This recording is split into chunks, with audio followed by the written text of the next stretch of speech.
අද මම කතා කරන්න යන්නේ ChatGPT වල මොඩල්ස් හරියට යූස් කරන්නේ කොහොමද කියලා. ඒ කියන්නේ අපි හැම මොඩල් එකම හැම වර්ක් එකකටම ගැලපෙන්නේ නැහැ.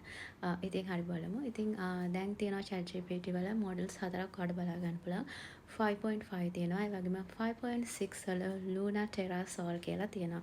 ඉතින් අපි බලමු මේ එක එක මොඩල් එක මොන ටාස්ක් එකකටද අපි යූස් කරන්න ඕන කියලා. මේ පළවෙනි මොඩල් එක තමයි ChatGPT වල තියෙන 5.6 Sol කියන එක. මේක තමයි ChatGPT වල තියෙන ස්ට්‍රොංගස්ට් මොඩල් එක.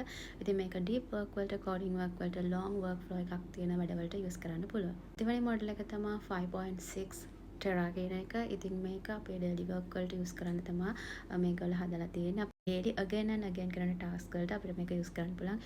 ඊමේල් රයිට් කරන්න, ඩොකියුමන්ට් රයිට් කරන්න, සමරයිසින් වර්ක් වලට වගේ. තුන්වෙනි මොඩල් එක තමයි 5.6 Luna කියන එක. මේක තමයි යාළඟ තියෙන ෆාස්ටස්ට් මොඩල් එක. ඒ කියන්නේ අපිට මොන හරි එකට ක්වික් ආන්සර්ස් ගන්න ඕන නම් හරිම පොඩි වෙලාවකින් මේ Luna කියන මොඩල් එකට ආන්සර්ස් දෙන්න පුළුවන්. ඊගාට තියෙනවා මේ 5.5 කියන මොඩල් එක. මේක ඇත්තටම early මොඩල් එකක්.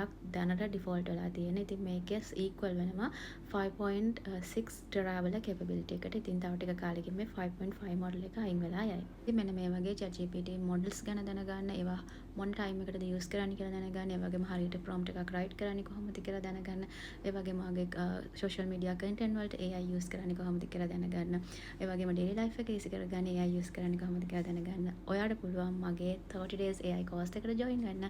තව 10 seats විතරයි available වෙලා තියෙන්නේ. ඉතින් මේක August 15 වම් පටන් ගන්නවා. ඔයාලට පුළුවන් දැන්ම මේ මම දාලා තියෙන WhatsApp number එකට message එකක් දැම්මොත් join වෙන්න.